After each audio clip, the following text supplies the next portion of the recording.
You're doing beautifully. And you said that the water's only shallow, yeah? Is it nice and clear, or is it dirty, or? It's really turquoise. It's very clear. Yeah, you could probably you could swim really far out and still even be able to almost stand when you're as far as the peninsula with all the trees on it. Beautiful. And be able to see the sand. Nice. And it's daytime there, yeah? Is that right? Yeah. And do you get a feeling like you're the only one there, or do you get a feeling like there's others around, or what? I think it's a time in the past, like of a civilization in the past. I can't see people around me. I'm sort of hovering further up in the maybe 200 meters up from the sand, looking down. Oh, I see. Beautiful. So do you feel like, just as you're hovering there, do you feel like you have a body or a form there at all as you're hovering there? I feel like white light. Beautiful. Nice. And I don't know. I'm presuming that you're not carrying anything or holding anything, but do you feel like you are? I am seeing an interesting shape, sort of just silhouetted in my mind's eye. I can't tell if I'm holding it. Maybe it's something that is etheric that helps me be there, that I hold. Beautiful. And what do you feel like that does? Like, kind of holds you in the place that you're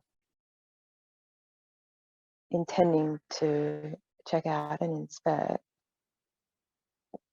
in a safe sort of, I guess, etherically contained way, whilst you exist in a body elsewhere. I see. Like, yeah. That's quite a handy tool, isn't it? Yeah, it's a really interesting shape, though. I can't really describe it easily. Is it quite big or small? Half a foot. I think it's like a type of metal, etherically, but the shape is like, so it's like an S tilted slightly to 2 o'clock on a clock, and the top curve of the S is flat, a flat right angle, but then at the bottom it's got like another hook that extends off the end of the S to the left. Nice. Beautiful. You're doing really well. And you said that the place there, it feels like it's back in time. What did you mean by that? It feels like an old civilization. It just instantly feels like the old, it's kind of like it exists in the etheric field, I guess, maybe because everything does in that same way, or on a plane, that means that you can still access it like this, but in the form that I'm seeing it as physical, it doesn't exist today. And I'm feeling like it's the old Pleiadian civilization, like home world. Beautiful. Mhm. So tell me more about that place. It sounds really beautiful. Yeah, like I'm just sort of seeing dolphins, and I'm seeing the meeting points that exist in sacred geometry of, hang on, I think I can see what shape it is. The one that has 6 faces of the platonic solids. Mm-hmm. And like it's just a nice lit up white light structure that is sort of, maybe I just saw it with the dolphin image, almost like it's the field of the place. Mm-hmm. And what were the dolphins doing? Just being awesome dolphins. Is there lots of them? Or just a few of them? Diving. Wow. I just saw 2. They're really curvy tails. Like rather than them being wide, they're like a crescent moon. Mm-hmm. Yeah. I know that there's lots of them everywhere. It's like In they the rule water the sort of thing? ocean. Yeah, they rule it, and it's just there. And it's almost like they're the version of the people. They're like the people of the ocean.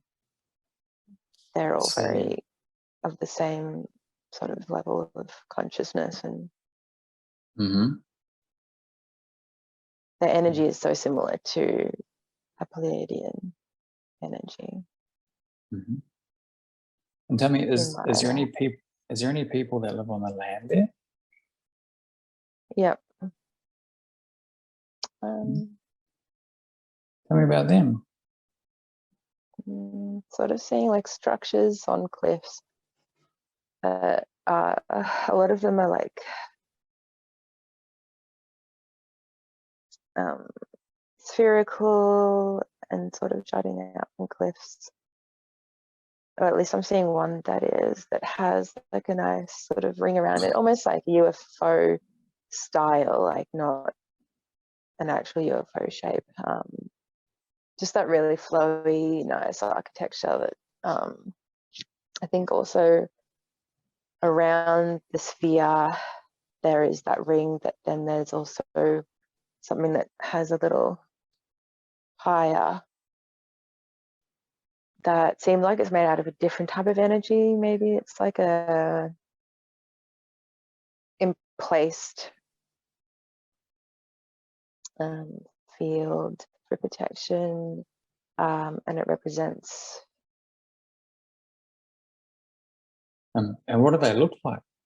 What do the people generally look like? Just bigger eyes, or like more intense, sort of not intense, bold and captivating eyes. Mm-hmm. Draws you in,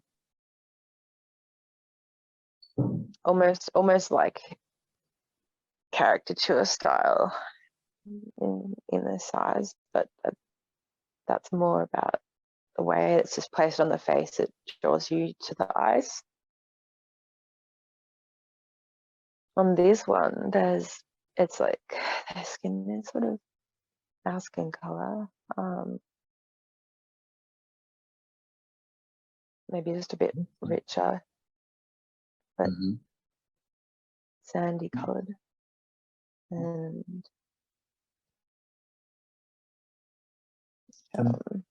And what do they do there? What do they do with their time there? I'm seeing like a lot of collecting of plants and putting them in baskets. I'm seeing a tool that's used that's like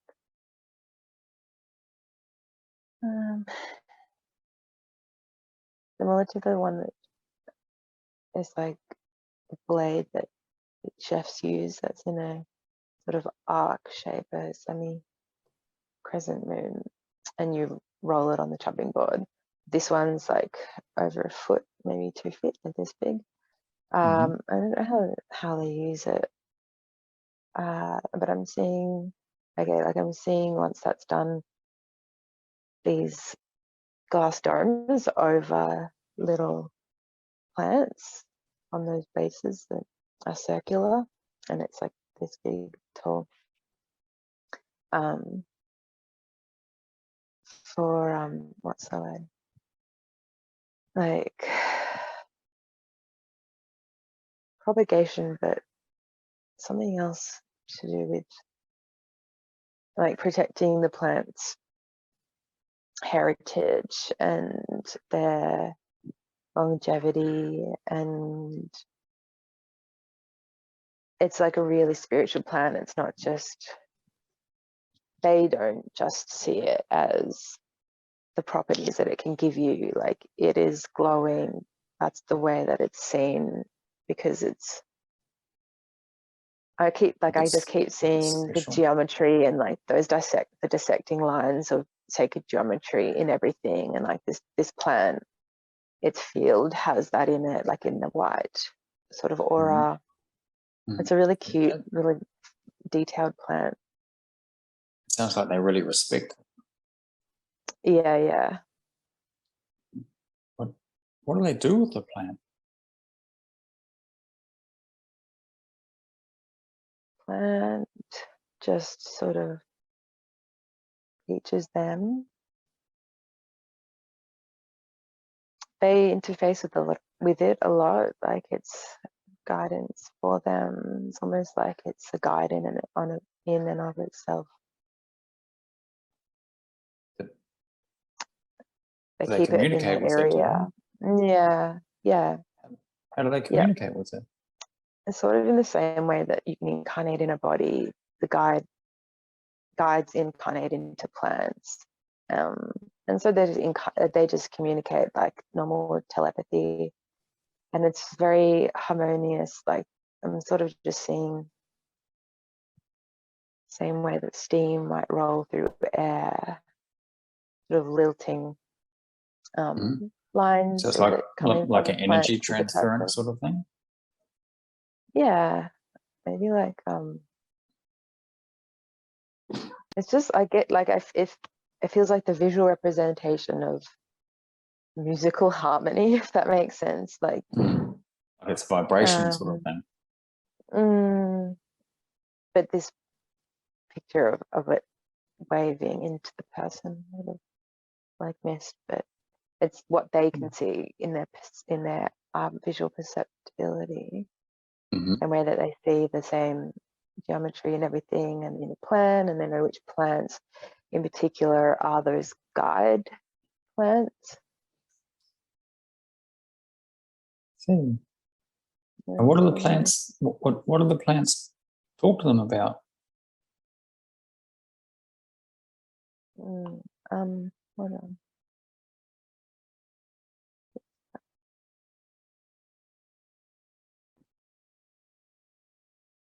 I'm seeing like connecting them. I'm seeing, okay, it's like connecting them. They can connect to other civilizations, different species, and oh, it's so beautiful. I'm getting chills.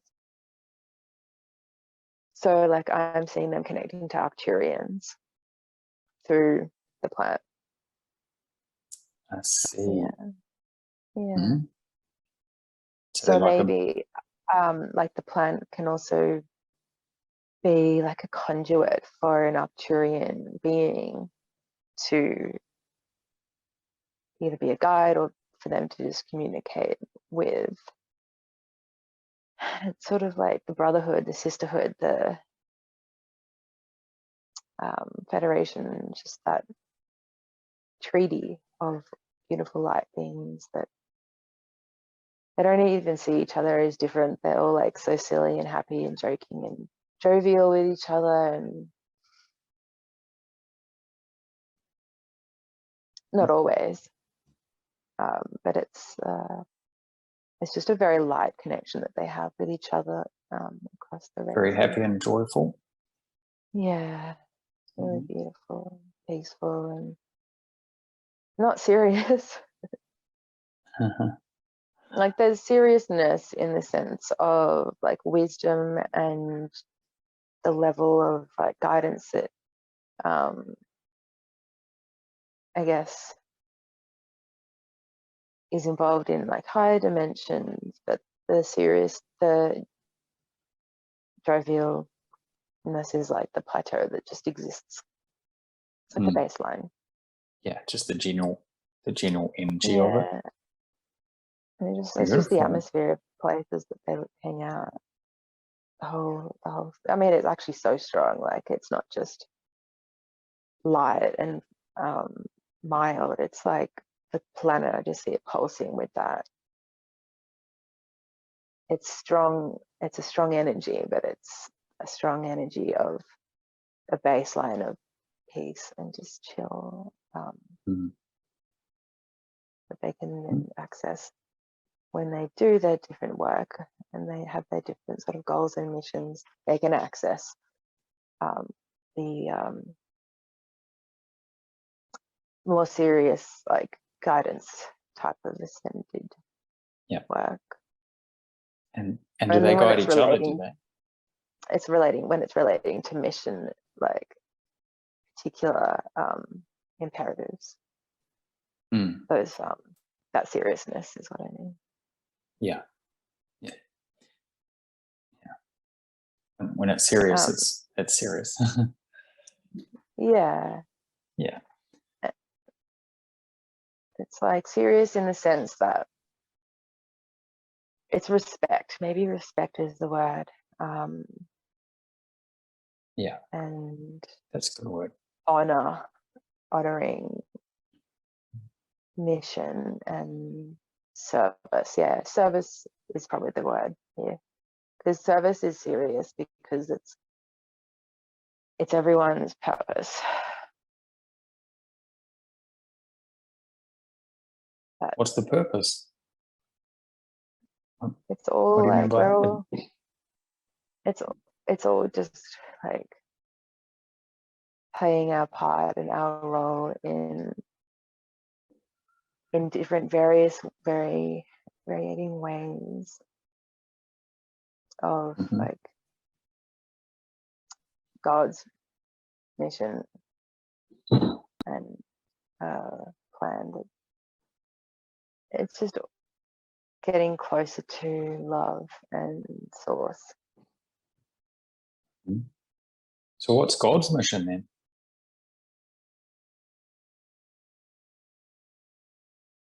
To pull us up. Just raising us, that's all. Just bringing it up. It's like growing a plant. Starts off in the soil and it just goes higher and higher. And sometimes it might need wire or lattice. And the lattice represents like matrix structure, if you will. And it's just having that experience of being able to meet God and experience God from the bottom to the top, rather than the top to the bottom, rather than from God on down. It's like it's what existence. It's the other way around. And I'm seeing a Merkaba. You're saying what, sorry? A Merkaba shape.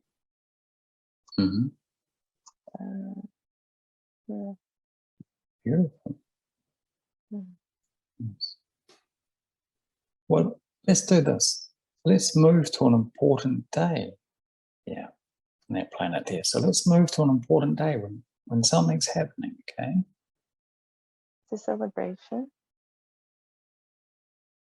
And there's tall, like maybe flags of some kind. I see pink fabrics of some kind that are they're just like flags, like long flags. And I'm seeing like that there's an atrium, like an outdoor atrium sort of flat area. For everything sacred geometry, not always in the harsh geometric angle way, but like this flat area is like a lotus, and it's got sort of layers and shapes to it that it's a meeting area.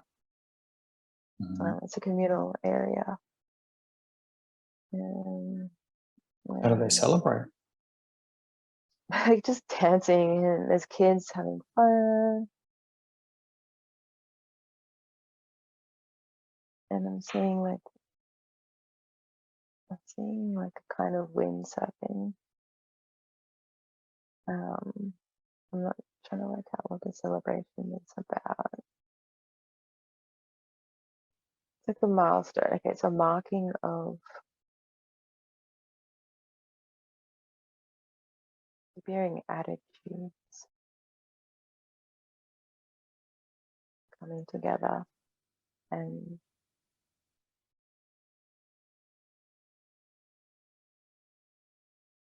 it's like about a person that's going from, it seems like teenagehood to adulthood,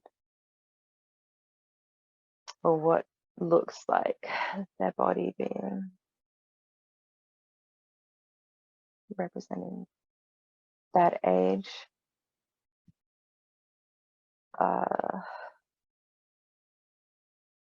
The age of like unearthed 18-year-old, but they're like 80. Like it's transitioning sort of thing. Yeah. Raising up, because you also need to be raising up your inner world, your soul, and that's the development of that, raising that up. It's not like it's hard to keep that in line with the same progression of your body growth, but it still requires a lot of application of yourself, study, and that's really what their school is about. And it's a male that's doing that, with like sandy, sort of like ashy blonde, short hair, kind of like a bowl cut, really straight hair. Maybe like this long hair. They're super slim and lean, and he's wearing dark, something dark wrapped around his waist, like charcoal, light charcoal, actually. And tell me, do you feel like you're watching that from above, or? Yeah. Okay. Yeah, watching it from not too high above. Beautiful. And everyone's pretty happy there? Yeah, they're proud. Nice. Yeah. Beautiful. Well, let's do this. Let's leave that scene, but let's move to another important day there. So we're going to move to another important day when something else is happening there. There's a voyage from a beach. But it feels like they're going so far, and I can't tell if it's they're traveling on the boat.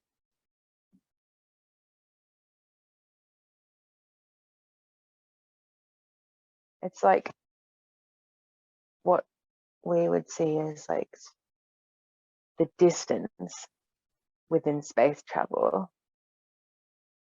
but I'm seeing it within like the same way that we see like saying goodbye to somebody on a beach, but like a voyage on a ship. And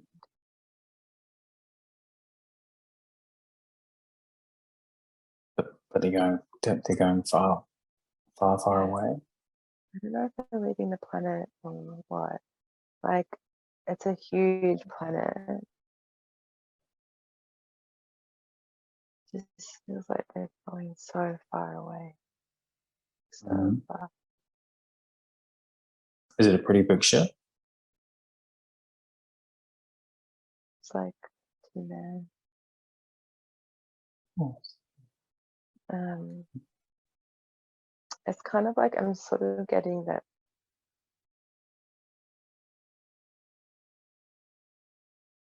they are going somewhere with the beach in the ship.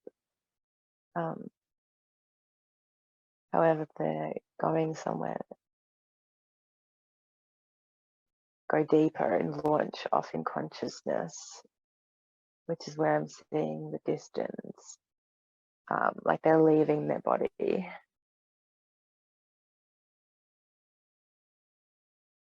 Maybe it's like a dying ritual. Like they get, I don't know.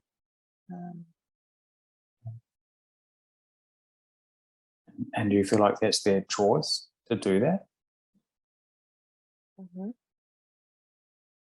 But it's like they're still here. I'm trying to work out. Okay, I think they're actually not leaving their body to die. They're leaving it for a voyage onwards, or like something that's almost like another life. Like they're leaving.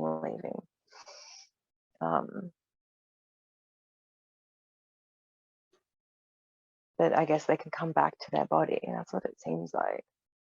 I see. Yeah. So they're just putting the body like in a storage almost sort of thing? Yeah, like and it's like, yeah, it's like off in the sea somewhere. Or at least the ritual of initiating this process begins with going out, just straight out into the vastness of the ocean. And I'm seeing like those types of seen a lot in Egyptian architecture.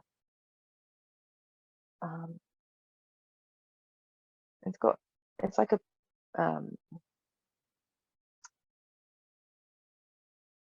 it's like a monolith kind of thing with 4 sides. Storage temple with that sitting in the center, and it stores something. What does it store? It brings their body up to a higher, way higher density that it's not perceptible to our human eye, so that it's safe from lower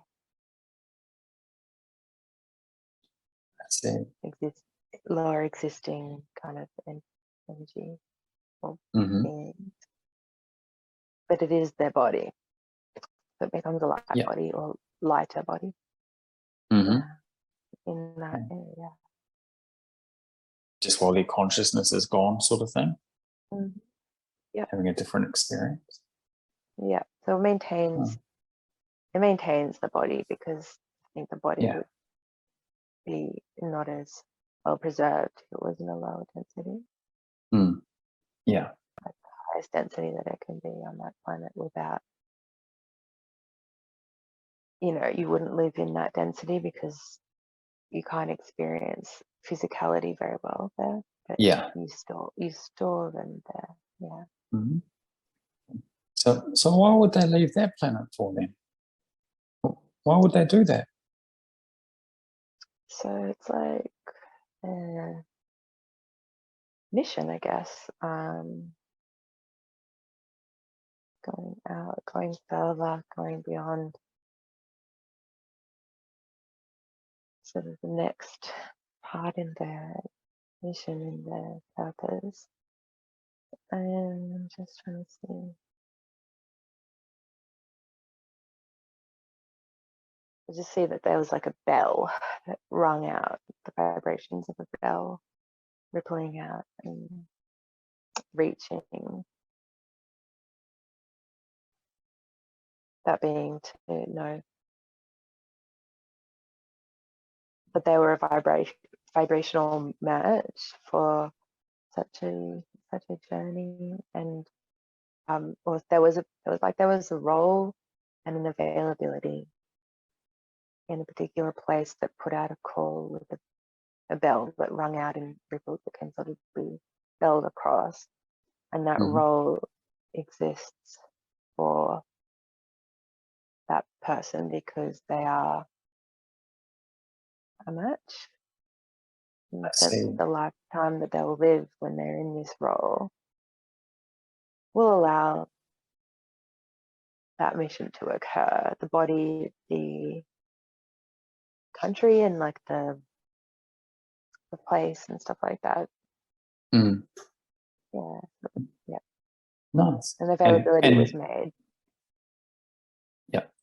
Do they have a choice to go if they want to go or not, though? Yeah, of course, but you want to go. I think you want to. I don't know if there's a lot of understanding about what is being gotten into, though, what it means, what it's actually like to do that, to be incarnated and in a different body like that. Because I think there's a lot of reassurance in the fact that you're still your soul, you still have your lifetime existing. It's like simultaneously existing on your base, like your home world. And so it's sort of pretty secure. So that's at least that's the kind of feeling. like that. Like what? Sorry. Yeah. So it doesn't really matter what that experience is, because no matter what it is, they'll always come back to that body. In a sense, but it's more, yeah, like it'll forever change them. But that's it's not naivety, but it is similar to naivety in the sense of how little they understand of what they're getting into. It's almost like blind faith. Yeah, it is. Yeah. And I just see like the role as like a capsule, like just an energy pocket that's made available. And I just saw a flash of a reptilian face. That was weird.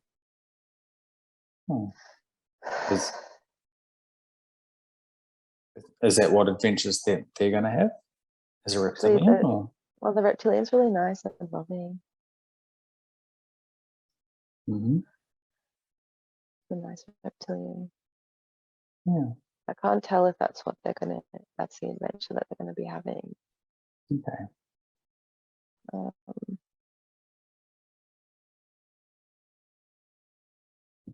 Beautiful. And does everybody there sort of get to have a go, or is it just certain ones, or what? I feel like it's certain ones. It does, like I said, that changed for every change. It will change you and change you, grow you and wisen you. So a lot of the elders may have done that in this life or other lives, but they don't do it anymore. But there's like no one forces you to do anything. It's sort of like you can just sort of, there's no judgment, there's no pressure, but it's everyone knows that everyone respects their divine calling there. Yeah. So it sounds like no matter what adventure they go on, that they'll always be okay. Yeah, exactly. I just can't see beyond, like, I'm viewing it from the planet. Yeah, that's okay. Origin. They go somewhere, I don't know what planet it is, where it is, it's just out. Yeah. I see grey though, like I just see grey. Silver, like the area. I guess there'll be so many that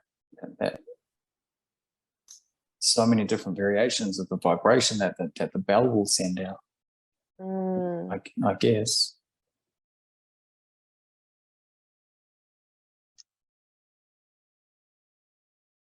There's particular places though that need it more. It's like places that are in need, that the bell is a distress signal.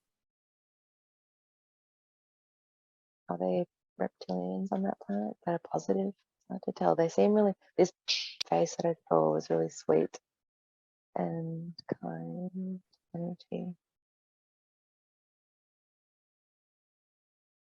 The Aquafarians, I don't know the race's name. Yeah, but their skin looks kind of reptilian. And there's also a presence of reptilians. Nice, you've done really well. Yeah. Cool. Well, let's do this then. Okay, let's leave that scene there. Let's move to another important day. So we're going to move to another important day when something else is happening. Seeing like a beachy area on that planet, the second planet, with kids and habitats. Super loving. And seeing like pad structures that they use and utilize protection or like recharging or something. Mirrors, I don't know, that word just came in my mirror.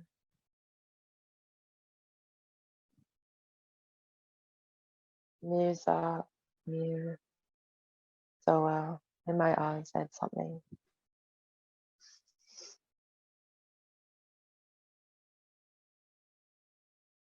Musa and some mother figure.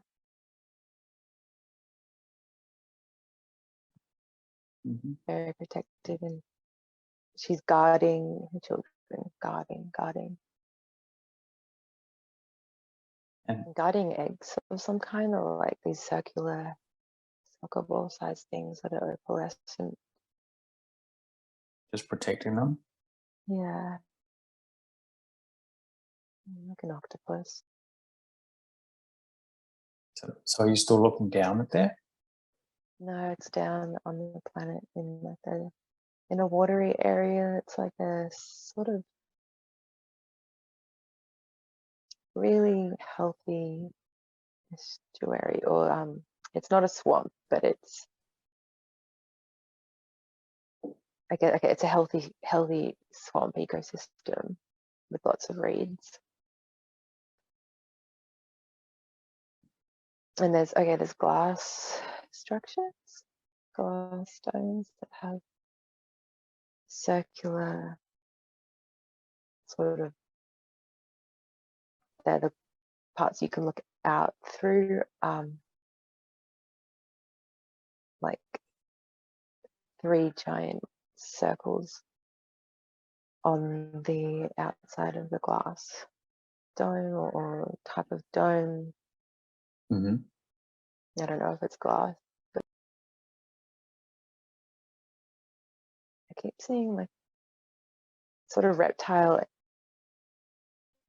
being with like a gecko kind of face, and like a gecko humanoid. See. They do trade with them. Yeah, they do trade with those dudes. The natives are the aqua, whatever people. They're aquarium humanoids. And got like green mottled skin. And who do they trade with? Like a gecko race of see. type of reptile. And those two are on the same planet? Doesn't seem. Hold on.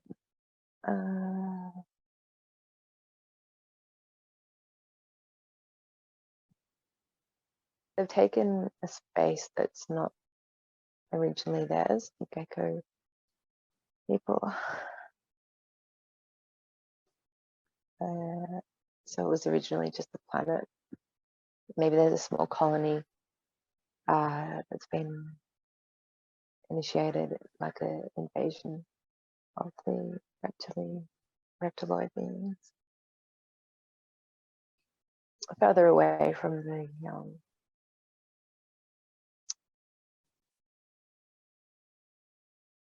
aquarium beings are under the water, mostly. Yeah, and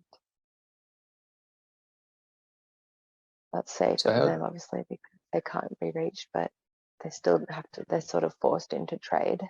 Yeah. what do they trade? Just parts, a lot of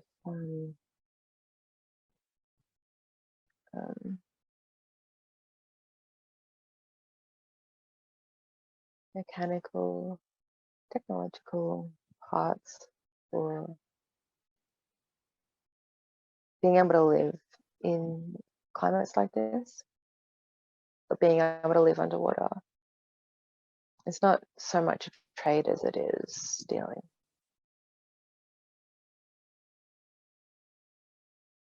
Yeah. They're forced into it to not be completely overrun by the reptiloids. I see. And how do they feel about that? It's like their hands are tied. They don't like that at all. They don't have a choice, though.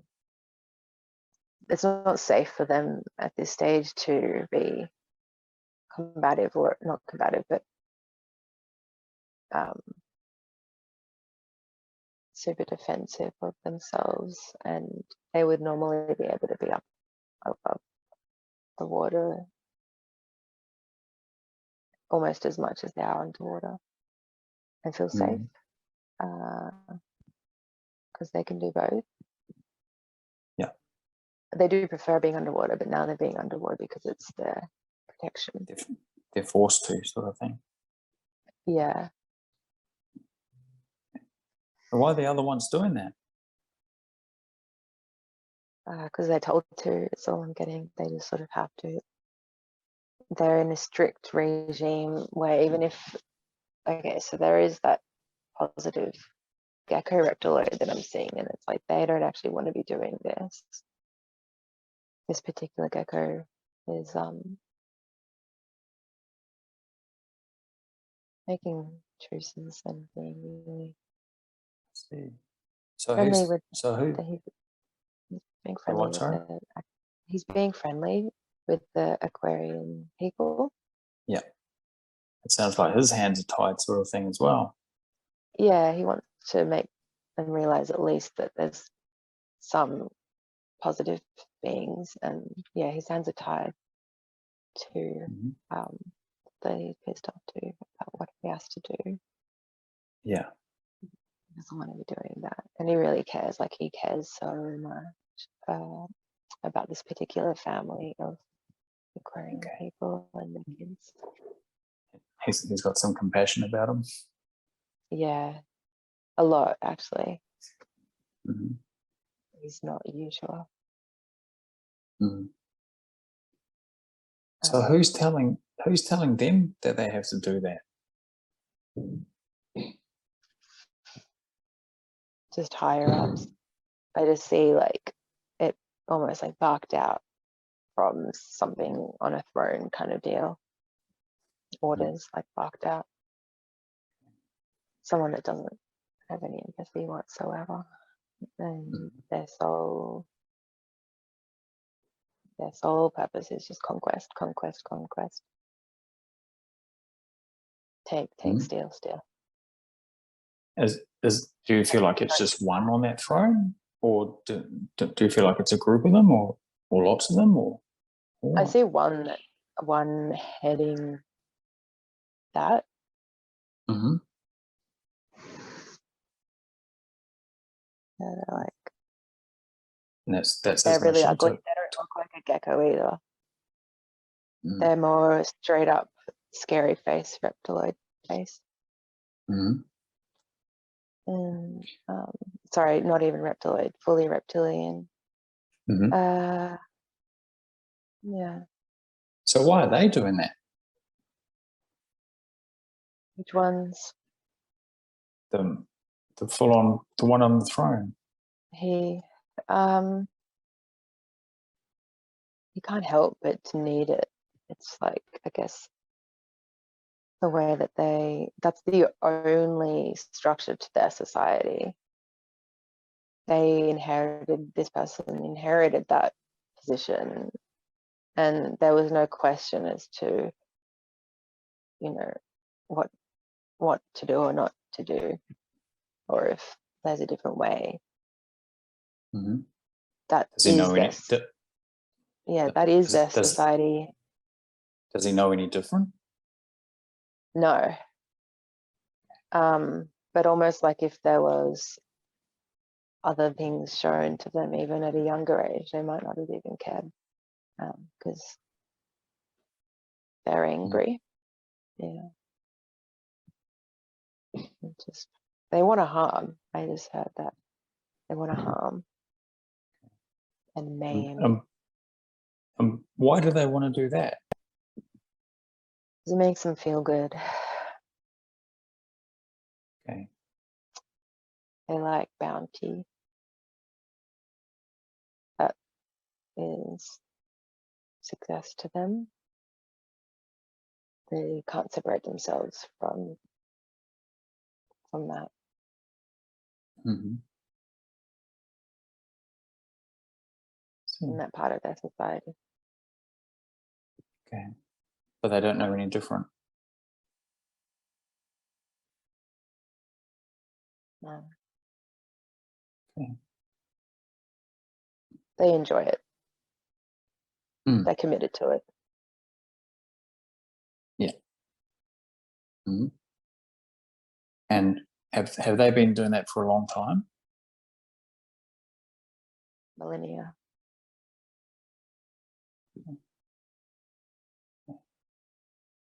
Have they always been like that?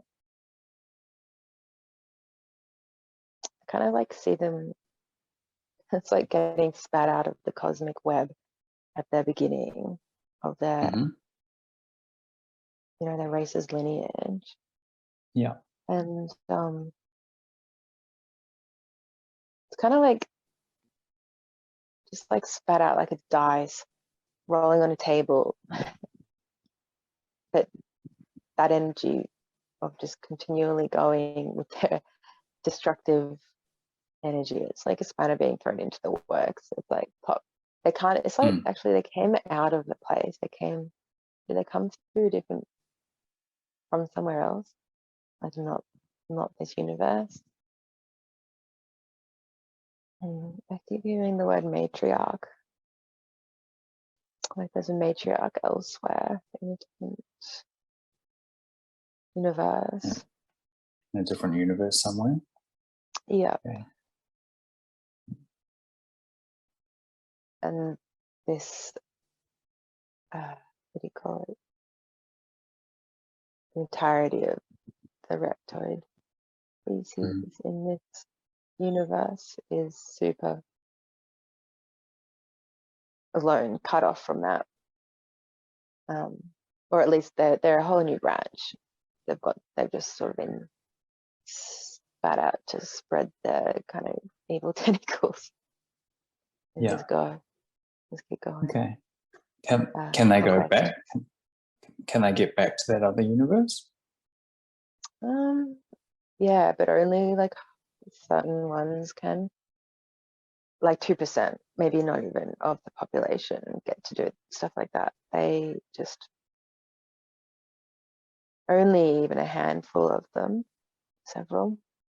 Mm-hmm. I guess it's more about relaying the progress of this colony. Yeah.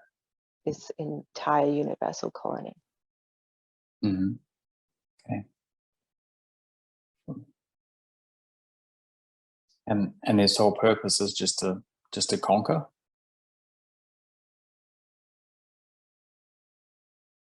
Yeah. Conquer and demean.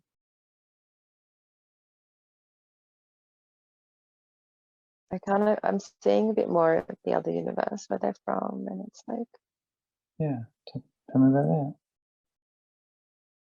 they exist as a fractal from a greater evolutionary thread. They weren't always like this. They were like, I'm seeing the embryo, like it's like the fractal is little snippets in each little section and circle of the fractal Mm-hmm. of their evolution and their changes, because I'm seeing like amphibious, like,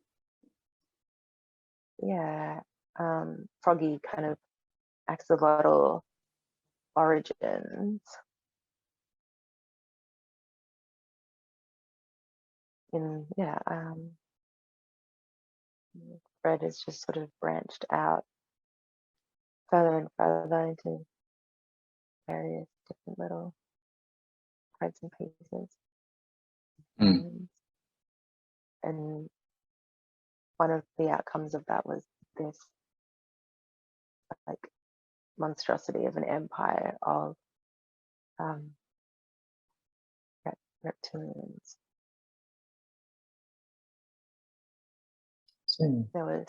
It was I guess like a genetic mistake actually, in this universe, the original one. Well, what happened there? Harvesting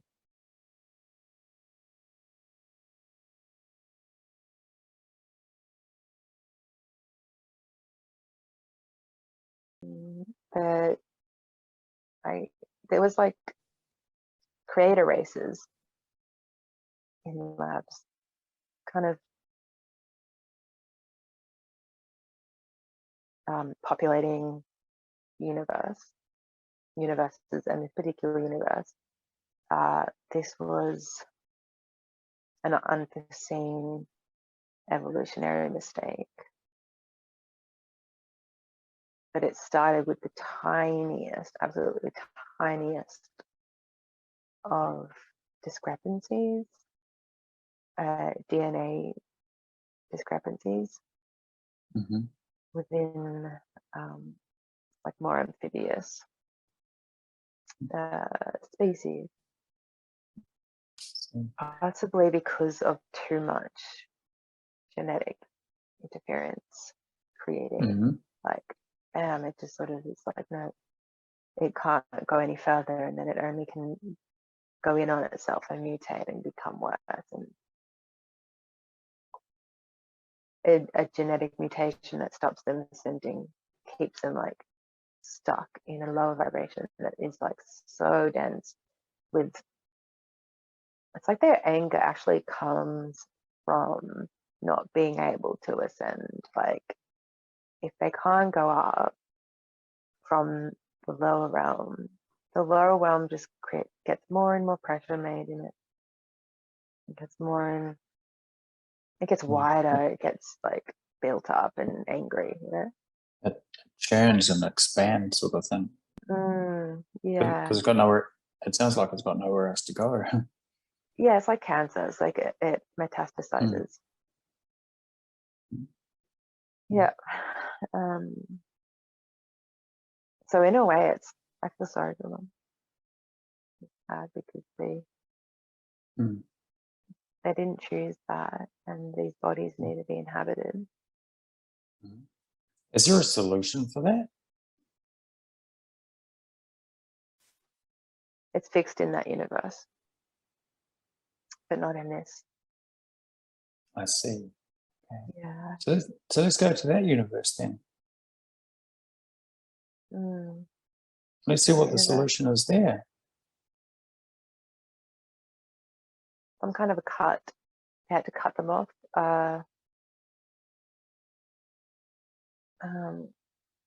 It's like a stopper from any of their genetic, like sameness, like their brothers and their cousins, like any genetic equivalence has to be, I don't understand it, but maybe it's like spread out, or, but it's just isolated them as their, as their race. Yeah. And is that why they can't get back? It's only like those 2%, a small percentage that can go back and forward, sort of thing. From this universe. Yeah.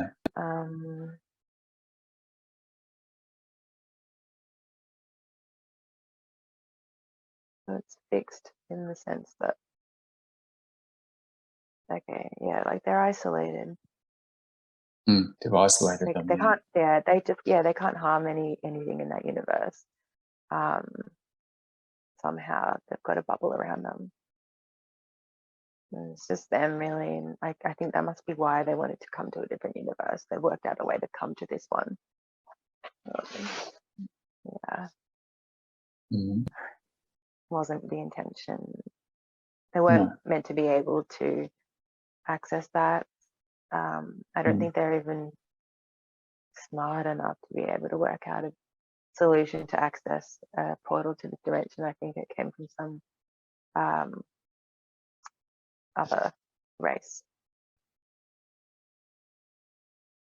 It's a race that it's another race that can actually go to different universes very easily, and they are totally malevolent. They wanted to be able to open that door, crack it open, like let out the termites. So do they have any impact on Earth at all? Yeah, it's like they've got their finger in every planet, like their finger in every pie. And their survival is only safeguarded if they are very active in continuing the infiltration, almost like a corkscrew that just locks in deeper with what it's interfacing with, which I think is our society. So when that gets cut, it's like we're safe. And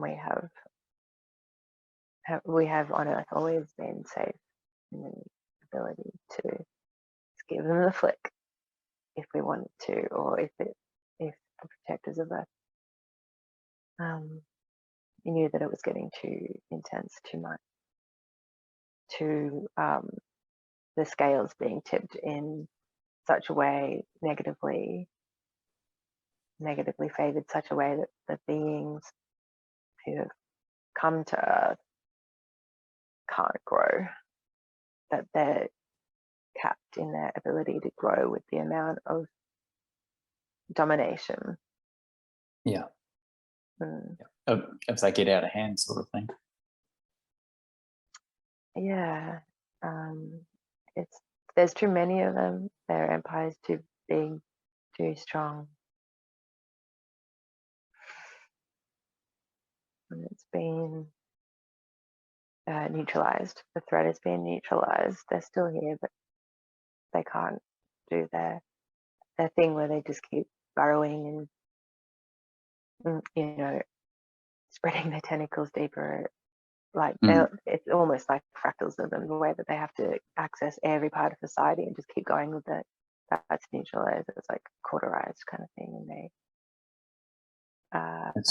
they're like, oh, what do? We can't do anything more. It sounds like it's sort of running out of steam, sort of thing. Yeah, it is.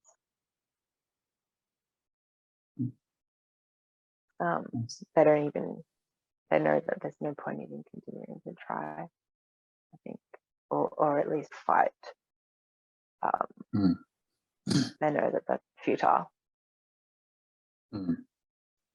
Yep. Yeah. Nice. Mm. Mm-hmm. What, sorry? Record something, a Akashic area of the library, Akashic library.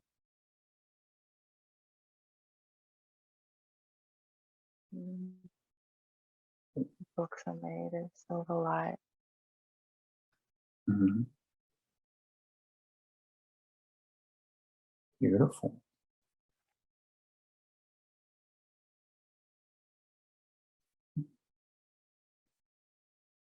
Is there someone there that's willing to answer some questions?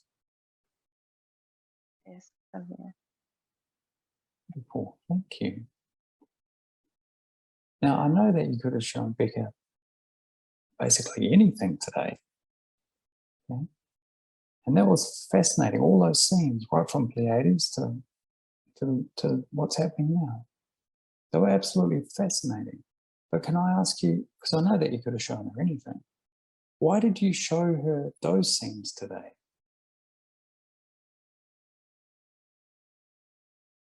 So it can be shared.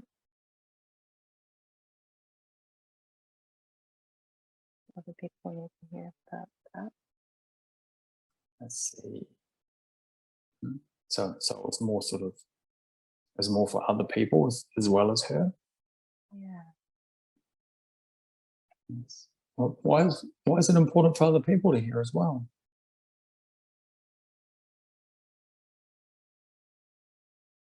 It helps them open up their field of vision to further things in their own path ahead in this life, in their mission. See. Beautiful.